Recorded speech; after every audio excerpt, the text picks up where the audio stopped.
Hello again, diecast fans. This is a bit of a weird tangent of my usual videos, but I grew up as a kid watching Star Wars movies, actually going to the theater, and I had all the toys, the little action figures from those guys.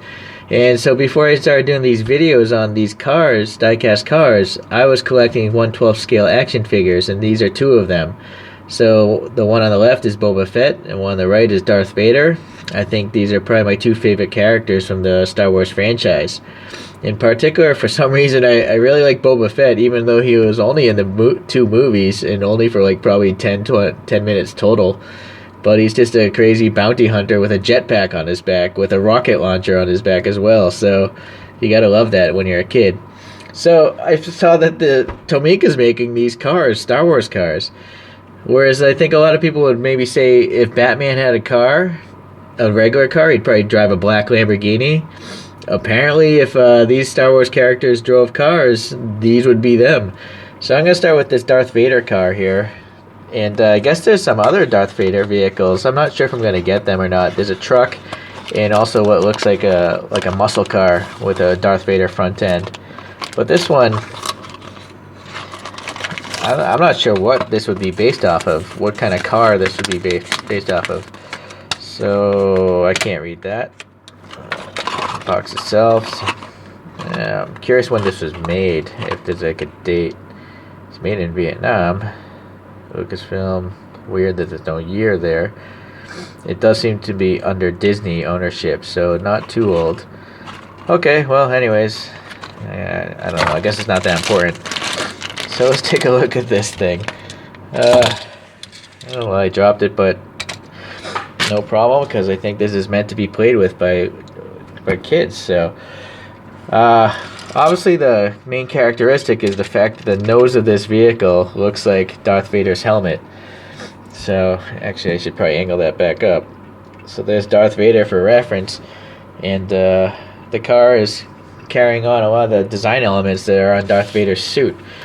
The most, besides the fact that the face looks like his helmet here, the front end, you have these graphics printed on the hood, which pretty much look like this weird computer box on Darth Vader there, and yeah, it's almost identical in the actual color layouts. Darth Vader actually had different suits, so he had different button configurations, but this car seems to match this particular suit pretty much, right? Okay. So interesting, we got this little gas mask respirator system here, and then I'm not even sure what these silver things are on this helmet, but yeah, nice silver headlights, which are supposed to be his eyes, I guess. And then the windshield itself, it unfortunately is blacked out, but I guess it makes sense to not have an interior on this. Although it would have been interesting to have. Oh no, wait, my bad. It was just the curvature of the windshield. There is an interior. So I might have to pull out the flashlight here and see what happens. Okay, well, anyways, let's continue with the exterior. Some sort of text printed on, your standard, like, Star Wars kind of greeblies and stuff. Okay. And then there's no actual rear wheel well. There's not even a cutout for the rear. It's just flat panel. So, and then the front, you got the exposed axles, which isn't so great, but this is a toy. It's not I wouldn't call it a collectible.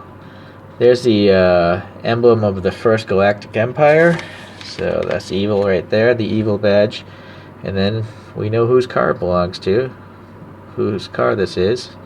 And then this is just a red paint here for the taillight, I guess.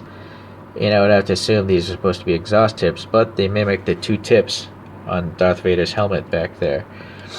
Alright, so this is blended in wing, although Darth doesn't have any sort of wings. But the bump here in this roof line is a little bump.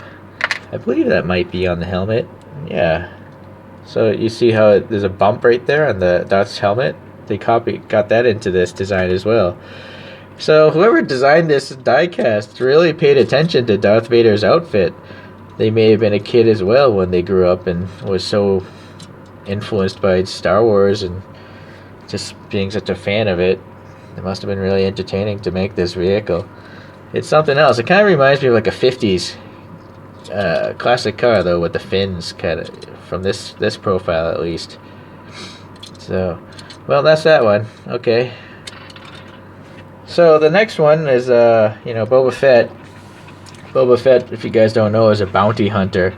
He's the one that caught Han Solo and sold him to Jabba the Hutt, or Jabba had a bounty on him, and Boba Fett caught him. So let's see. This truck now looks like a Ford, an F100, like the second generation, which I think was from the early 50s. So they just, I mean, yeah, it's got to be a Ford step side here. But they definitely changed the grille around. The headlights look like they might be in the same spot, but the grille is now looking like Boba's helmet there, right? So you can definitely see the resemblance there. And then there's a windshield graphic, bounty hunter. In case you don't know, these little arrows are on Boba's helmet as well, although they're painted orange on that side. Okay, there's this insignia here. This insignia is Boba's father's clan insignia, I guess. And that happens to be on Boba Fett's armor here. Let's see if I can focus there. So right here on his chest armor, that's his like respect to his father, Jango Fett. Okay, so that's carried over. The stripes really have nothing to do with the outfit, to my understanding. I don't see any white stripes, but interesting. These yellow streaks, I'm not sure where those would be on the outfit as well. Oh, what do you know? Look at this. They're on the helmet. So there's a bunch of yellow rectangles here on the helmet right there with my pointer. Same thing on the hood. So yeah, they copied that. And then this is the insignia of I believe like a mythosaur or some sort of dragon creature in the history of these people, the Mandalorians. And that happens to be on the shoulder pad of Boba Fett here. So yellow and yellow, they pretty much got it spot on, right? Looks good. Now what I like about these exposed axles are they're painted yellow. So they don't look like axles really, they just look like part of the wheel design. But if I spin the wheel, I don't think that axle is spinning, so that is the axle, but it's nice that they painted it the same color as the wheel so it doesn't look bad. And then it's interesting that they wrote Bounty Hunter as the brand of the tire. It would have been nice to like maybe write Mandalorian or something different, because they have Bounty Hunter on the windshield. Okay, so let's see here. Oh, it's Han Solo trapped in carbonite. So that's pretty cool. It makes sense then why you would have a pickup truck, because you gotta get Han Solo over to Jabba the Hutt's place. Okay, Star Wars printed here. Interesting that there's no rear window.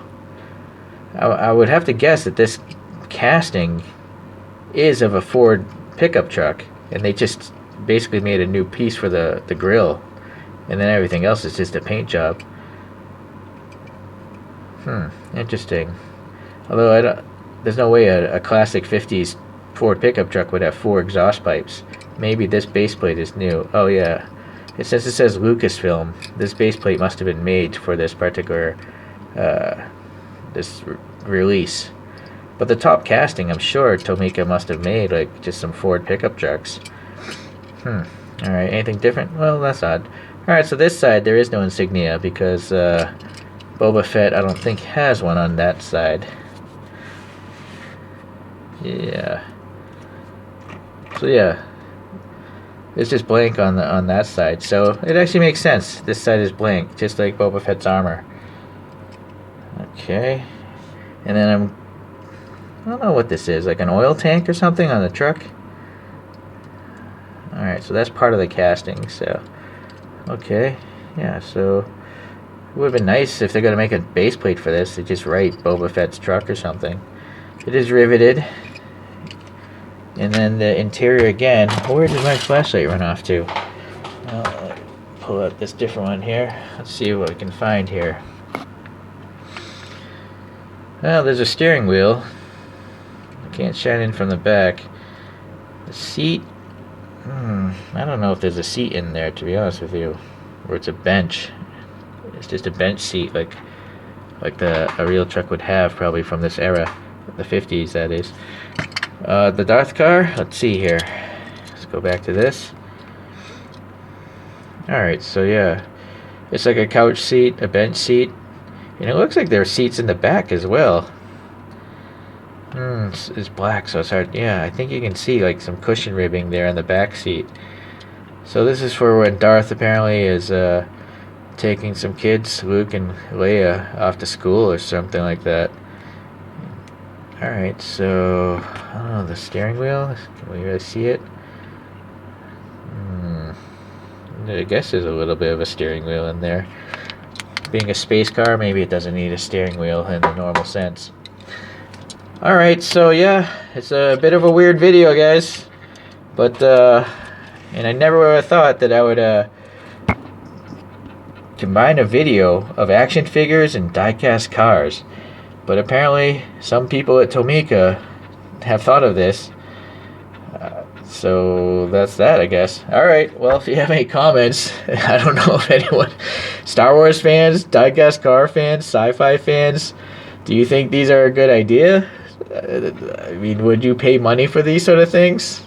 I didn't pay too much for these, by the way. But I definitely have fun. If collecting cars is fun for you, for me, this is fun because these are ridiculous looking cars. I mean, that Darth Vader car just looks ridiculous. And the pickup truck actually doesn't look bad. It's just got an interesting livery based on Boba Fett's armor. Alright then, I guess I'll see you guys around. Bye bye.